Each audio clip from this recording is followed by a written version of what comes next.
As a lot of you are aware, in November, I featured No Cash's Run Your Pockets in my Billy Bob's Punk and Ska Album of the Month group on Facebook.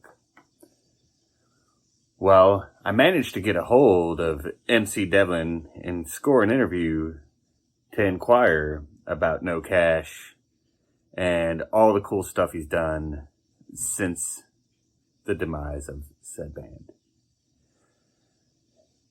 Well, I was busy all of November and most of December.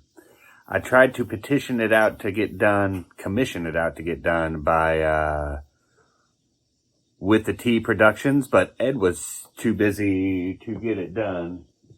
Still got to give that guy a shout out anyway for attempting to do it. But I finally got a couple days off and got around to editing that video together, and I present it to you now. Thank you. Yo, you don't wanna get mixed up with a guy like me. I'm a loner, a rebel. I still remember when my owner assembled me from like thousands of pieces of rock. Gotta work the kinks out. Now I was saying I was cleaning up the space wearing this shirt earlier. It started smelling a little funky, so I had to go for a quick costume change. Oh yeah. One of my favorite t-shirts. I got it. Yeah. Shout out to Steve. He's letting me use the K-Kid space because my internet's fucked up right now. What up, Steve? What up? I'm the owner of the radio station. I'm an old guy, but we rock over here, dude. Still rocking. All right. Fucking A, man. Yeah, so I did an interview with Chet a few months ago, and he sent me a couple t-shirts, and cool. Hence the reason I'm rocking this fucking sweet ass shirt. Yeah. Hell yeah. Yeah, Chet's my man. Everybody has this shirt. It's so crazy. It's like I go to a show and like there's always somebody there with this shirt on. It's a great shirt. Oh yeah. Because I lost one in the fucking ocean. I was so sad. I had it tied around my head, like to block the sun. Yeah. And a wave came and just pulled that shit out to sea. And luckily, he had another one, so I was able to replace it. The shit, yeah, that's fucking awesome. Chet's an awesome dude. He is. Yeah, he's a major dude, all right.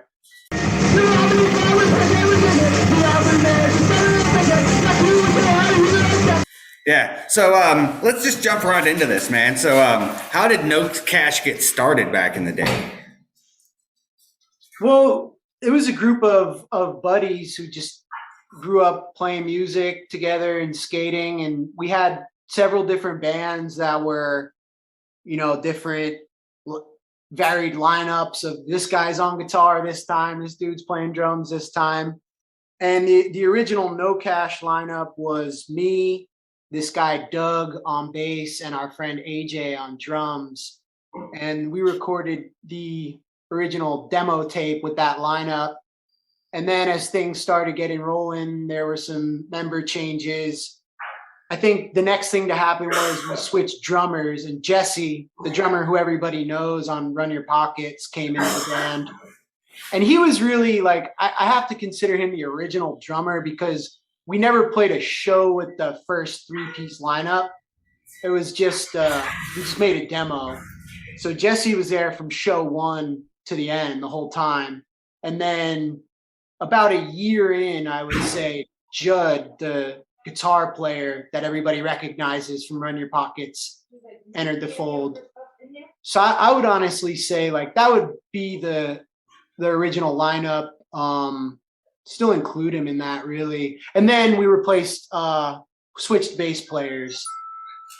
Sean, the bass player from Run Your Pockets, came in, replaced Doug, and that was like that four-piece was the main lineup. Me, Jesse, Judd, Sean. Like if they made statues, those are the four. If they replace Mount Rushmore, it should be those four up there.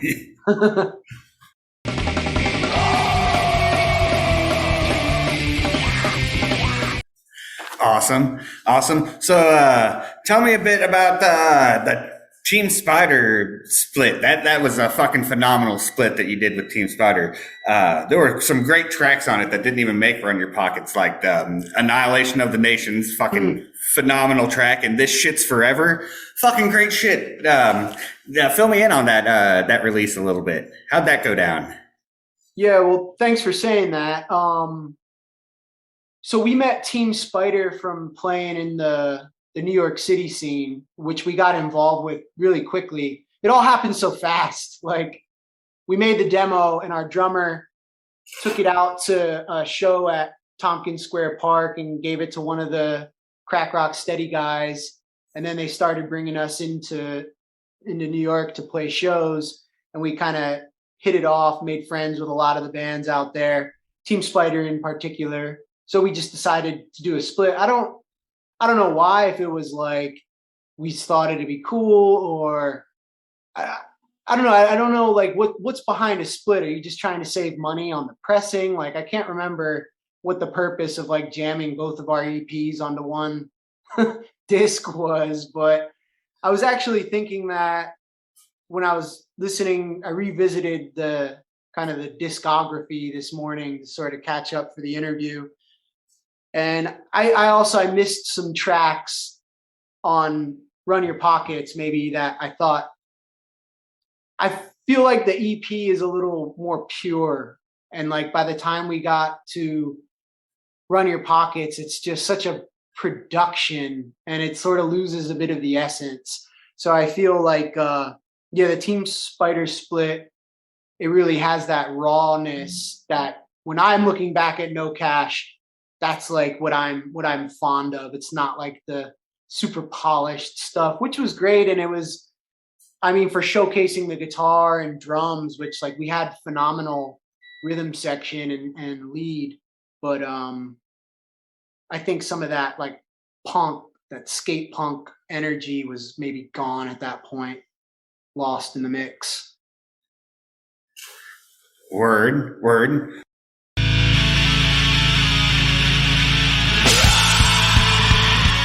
Okay, so let's move on to Run Your Pockets, right? Ever since I discovered it, I think it was late 2004, maybe early 2005, it's been heavy in my rotation, I felt as if it was a great representation of the turmoil and the angst of being a punk rocker in Missouri back in the late 90s and early 2000s. It really called out to the inner me, right? Now, granted, that's not the way I feel anymore. I don't quite feel like an outcast. I've grown up and I've matured, but it can still, every time I pop it in, I can touch into that vein of the feeling that I had back then. Tell me how that album went down. Like, how'd that go down? Sure. Are you allowed to drink beer on this show? Yeah, I don't care. Go for it, buddy. Cheers. Well, it's funny. It's interesting that you say that you sort of tap into another time when you listen to that album. And I guess the same is true for me. And that's why I don't really like listening to that album too much. It's a shame because when I listen to it, which isn't often, I've maybe listened to Run Your Pockets all the way through since the band broke up, fewer than 10 times, honestly. I haven't rocked it very much. But when I do listen to it, my main takeaway is that the drumming is phenomenal, the guitar playing is phenomenal, and the melodies are pretty catchy. Some of the arrangements are pretty interesting and maybe a little bit ahead of our time, especially for our age. We were probably like 18, 19 when we were putting that album together, 17, 18, 19. Some of the arrangements are like, I'm like listening, I'm like, why is the song still going on? Or why did we do that? Or it's like you can tell when you listen to that album, there were no adults in the room. You know what I mean? It's like 4 kids making a punk album, but that's not entirely true because we recorded Run Your Pockets at Dan McKinney's house, at Dan's house studio. where we recorded all the No Cash releases, save for the demo tape, which we recorded on a little boombox in this guy's basement. But Dan McKinney was there for all of it, and he played the piano parts, on like Home Life is a Drag, Run Your Pockets, the organ part on Knowledge is Power. I always felt like a fake song title. We sort of phoned that one in at the end. And it's from Mortal Kombat. When you play Mortal Kombat in the opening screen, there is no knowledge that is not power. It's like pretty fucking sick. But Mortal Kombat, I think, did it better. But Dan McKinney, that's who I went on to form Mad Conductor with after No Cash. So it's kind of neat that, like, he was there for all of it. The whole time I was making music in the studio, Dan was there by my side,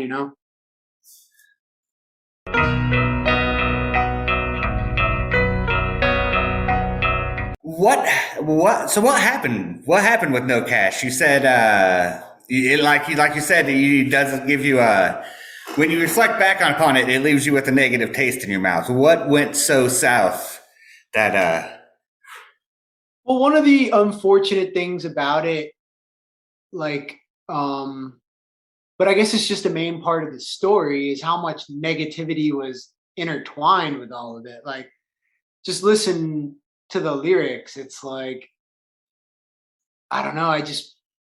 I wish somebody would have like told me, and maybe people tried at the time, like, dude, calm down. It's gonna be okay. You don't need to be this aggro, it's chill, man. And so like when I look back and think about like, oh, could we do like a reunion show?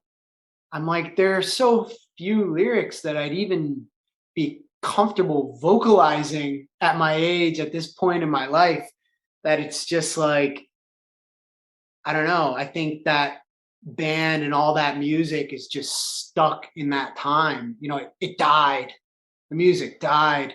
Like, I guess it lives on with the listeners, but not so much with its creators. Maybe that's the way it should be. Maybe a band like No Cash, it's funny, like when people ask me, oh, what happened to it? It's like, what do you think happened to it? Like, listen, these kids were angry as fuck. Like, I don't know, they got in a bunch of fights, they didn't get along, and they stopped playing music together. I don't know. It's all good now. Like, we're all cool. We did the Nazo Nightmare band song, the Beyonce cover of Halo, had some fun with that. And I think it's just all behind us. We're all doing our own thing now, I think it's good. I think it's good that it's there. Sometimes I look at bands like reuniting and it's just sort of sad, kind of pathetic.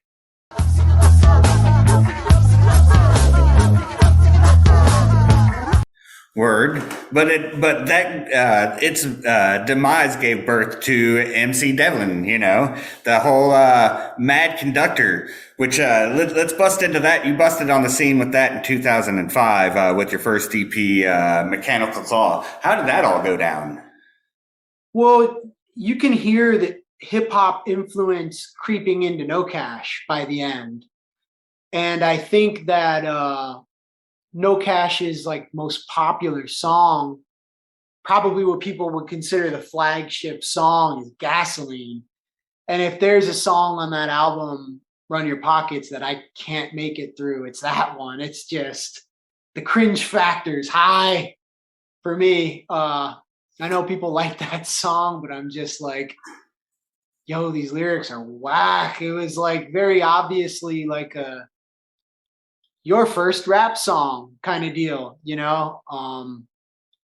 don't want to bash it too much, but I got better at writing hip hop lyrics and better at like understanding how to put all that together in a creative way, and writing these like this lyrical riddles and stuff that sounds cool when you rap it and rhyme it. So toward the end of No Cash, I I got the boot, man. My mom was like, one day, it was all good, you know, it was all love. My mom was just like, you're going, it's kind of like Fresh Prince of Bel-Air, but the opposite. I went east. My mom was like, you're going to live with your cousin Chad in Long Island and work with your cousin Doug framing houses. I was like 18 or yeah, 18, I think. And it was just like, okay, you know, I guess this is it. So I left Pennsylvania and went out there, and it's just a different scene out there, you know, like hanging out with the New York hip hop guys, and started hanging out with them and made friends out there. And we would just make hip hop demos on the cassette 4-track, making beats on my Yamaha keyboard, and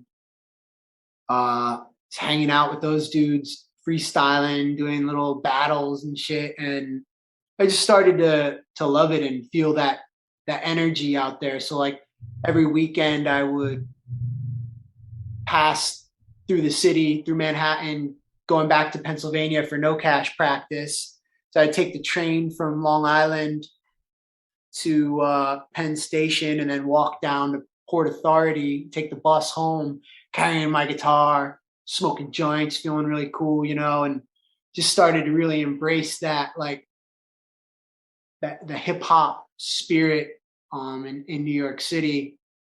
And I think one day, listening to Only Built for Cuban Links, I think Ghostface says it on, he's like, I don't want nobody sounding like me on no record. And I was like, damn, he's right. Like, you shouldn't bite anyone's style. You should come original. So like when I think back on No Cash, just learning how to write songs. I was like very influenced by the crack rock steady stuff, and sort of using it as a template to like learn how to craft songs, put them together, you know, bridge, probably don't start with the bridge, verse, chorus, bridge, chorus, whatever, and you're out. Even like ideas for lyrics and ideas for just all of it, really, the whole aesthetic. When people, it's funny, the time, all we got when No Cash, and I know I'm kind of meandering here, I'm going to come back to Mad Conductor. So you unzip me, man. Nobody's asked me about this shit in a long time. People will be like, oh, it's a leftover crack ripoff band, whatever. That's all we heard, you know? And then No Cash breaks up and I start Mad Conductor. And then all I see is like people defending how original No Cash, they're doing their own thing. And I'm like, what are you talking about? Like, no, we weren't. There were other influences that the other guys were bringing in, for sure. But for me, I was really using the information. I processed it and would like just sort of parrot it. And I was learning how to be a band leader and a composer.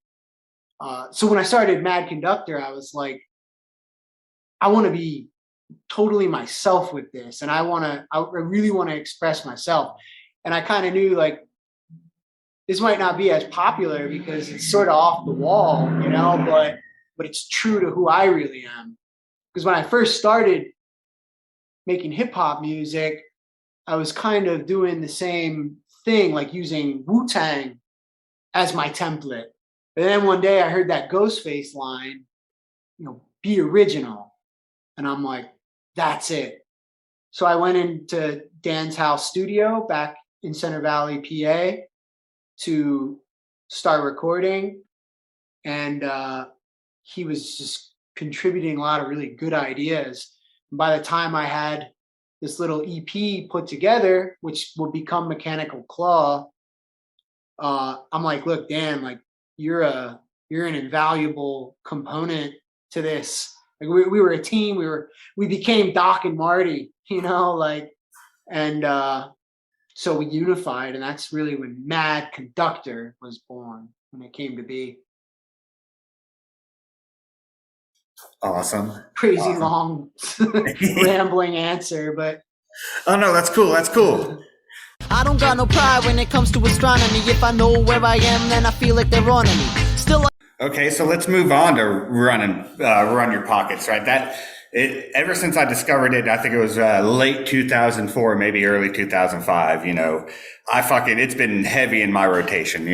I felt as if it was a great representation of the turmoil and the angst of being a punk rocker in Missouri back in the late 90s and early 2000s. It really called out to the inner me, right? Now, granted, that's not the way I feel anymore. I don't quite feel like an outcast. I've grown up and I've matured, but it can still, every time I pop it in, I can touch into that vein of the feeling that I had back then.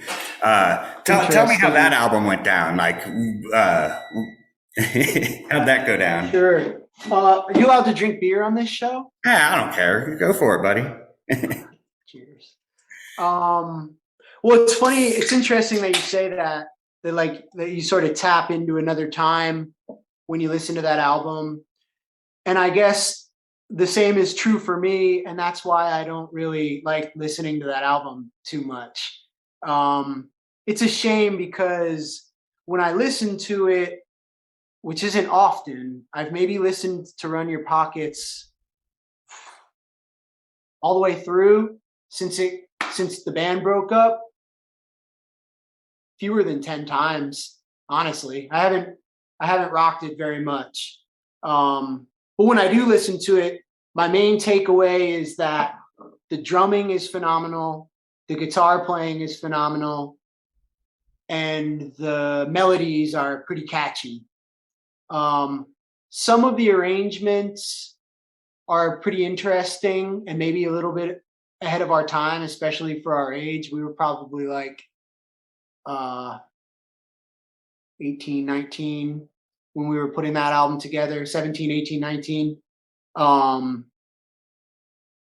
Some of the arrangements are like, I'm like listening, I'm like, why is the song still going on? Or why did we do that? Or it's like you can tell when you listen to that album, there were no adults in the room. You know what I mean? It's like 4 kids making a punk album. But that's not entirely true because we recorded Run Your Pockets at Dan McKinney's house, at Dan's house studio, where we recorded all the No Cash releases, save for the demo tape, which we recorded on a little boombox in this guy's basement. But Dan McKinney was there for all of it. And he was, he played the piano parts, on like Home Life is a Drag, Run Your Pockets, the organ part on Knowledge is Power. I always felt like a fake song title. We sort of phoned that one in at the end.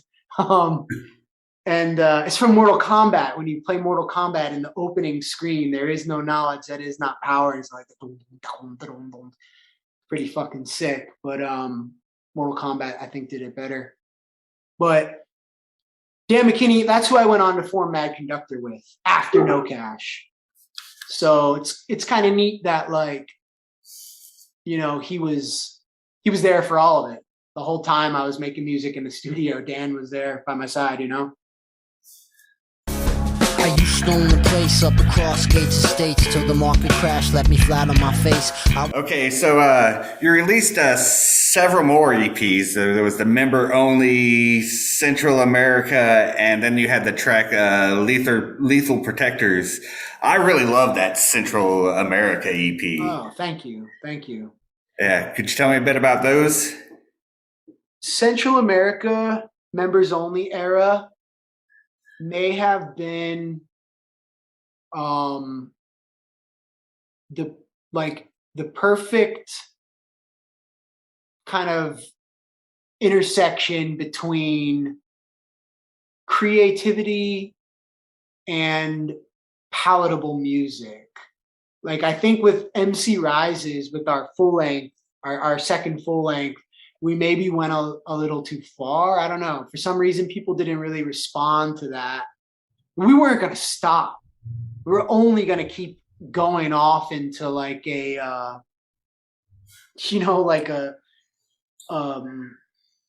don't want to call it like weirder, because it wasn't weird for the sake of being weird, which some people accuse us of. It's simply not the case. It just occurred to me one day, like, wait, why do we only rap to stuff that goes boom, 2, 3, 4, dong, 2, 3, 4. Let's add a 5, 1, 2, 3, 4, 5, 1, 2, 3, 4, 5, 1, 2, and it throws you off. It gets sort of gets a little like dizzying. So that became like my challenge, you know, like getting my kickflip higher.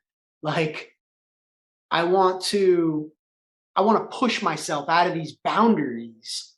Not everybody was ready for that, and it clearly hasn't caught on because that shit came out in like 2010. You probably know better than me. You've done your research. It was 2011 when it was released. I believe you crowdfunded it in 2010.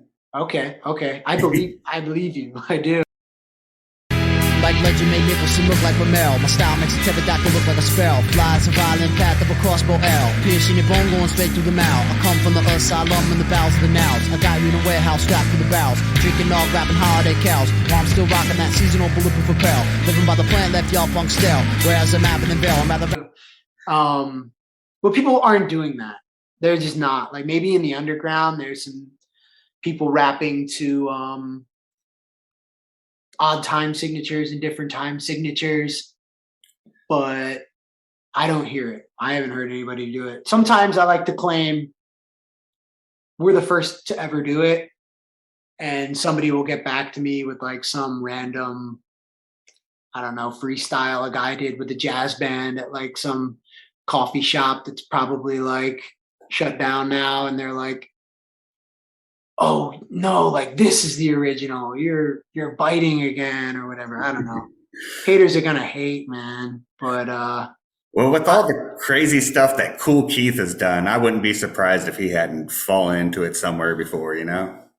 Yeah, I don't know. I searched for it. There is like one song that a guy did in 5/4, since we're talking about this, but he only rapped for the first 4, and then the last quarter note was just like silence, a rest. Yeah. So I kind of don't count it. I kind of think of that of like, you know, whatever country was trying to get to the moon first and like they didn't quite make it. It's like we tried to get to the moon, but you know, we know how that went.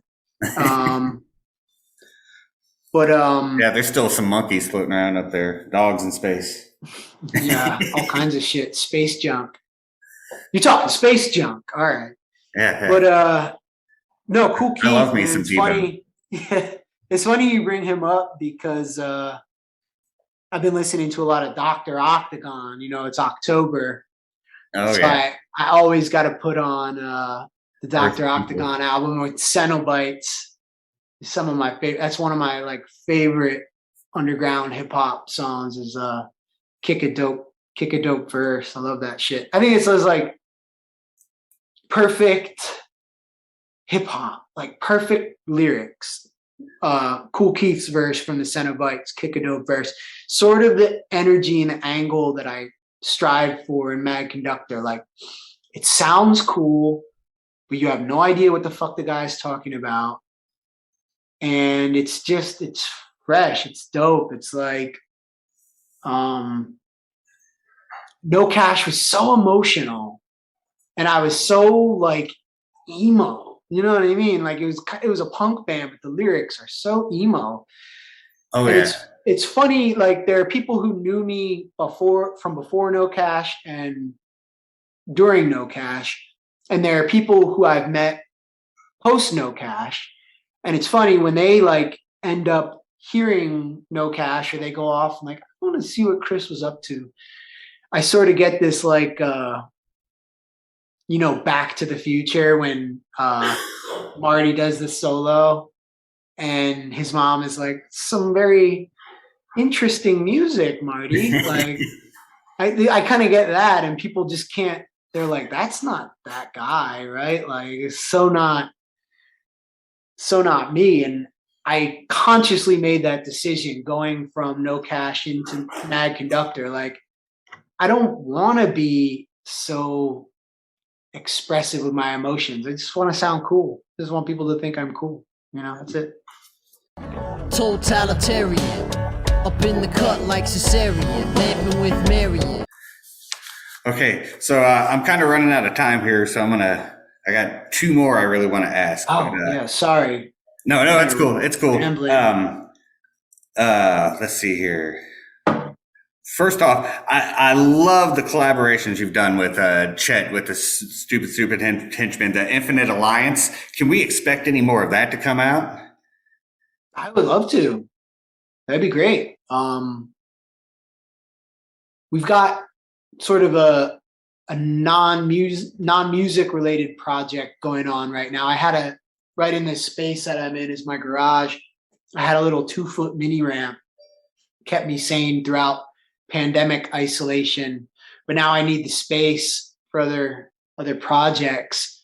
So I put it online, like, hey, this ramp is for sale, or I'll donate it, like kind of first come, first serve. And Chet was like, yo, I'm going to buy that shit for our local DIY park.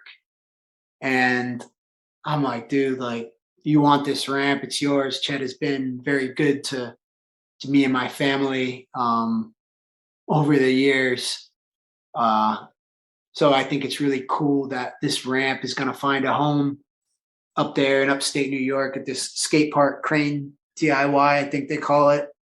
So he's coming down one weekend to pick up the ramp, and maybe we'll talk about it then, doing some more music together. Yeah, that would be awesome.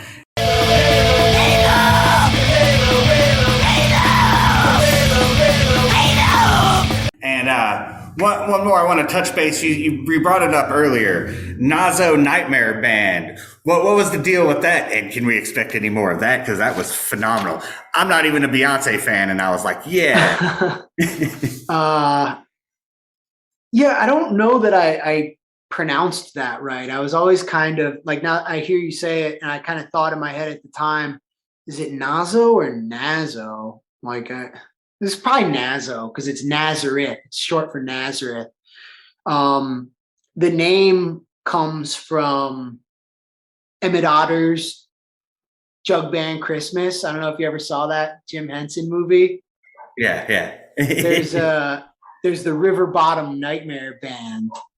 And I just thought that was like the most badass name. I was like, oh my God, like the Nazo Nightmare Band. That's what it is. And then it's cool when the River Bottom Nightmare Band plays at the talent show, they just call them the Nightmare.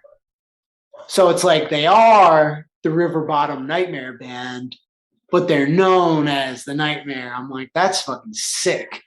And so when we were together as a band, No Cash, we had a clothing sponsor, and it was Nightmare Clothing.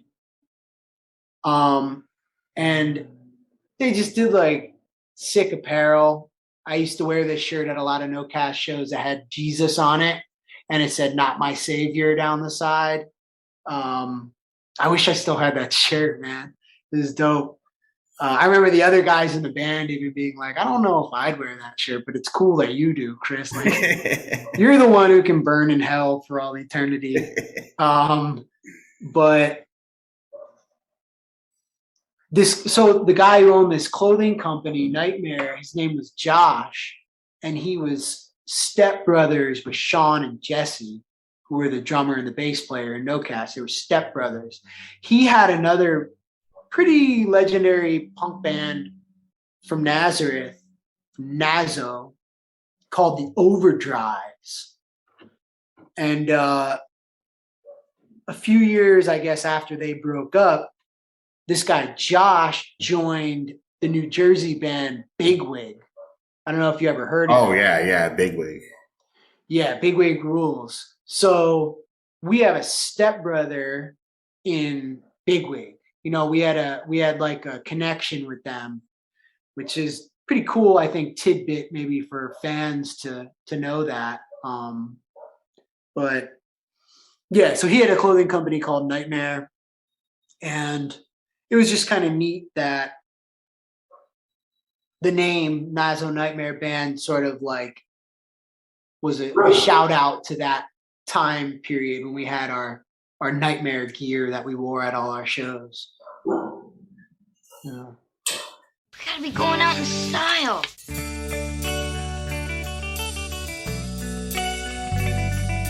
That's awesome. Awesome.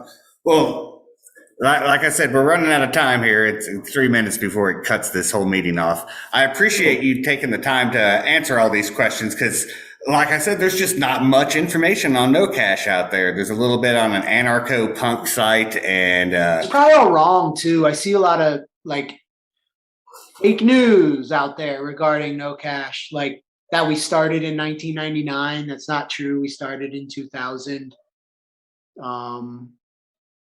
People are very confused about like who is in who, like, or who had involvement and who went on to do what.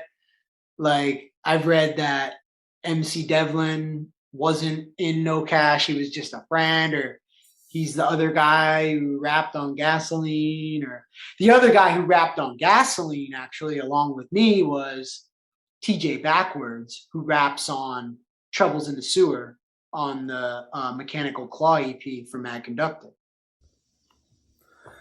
how fucking awesomely informative was that?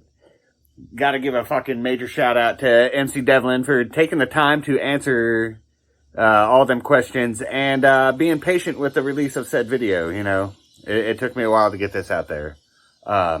Please do like and subscribe to my YouTube channel to continue getting updates on it.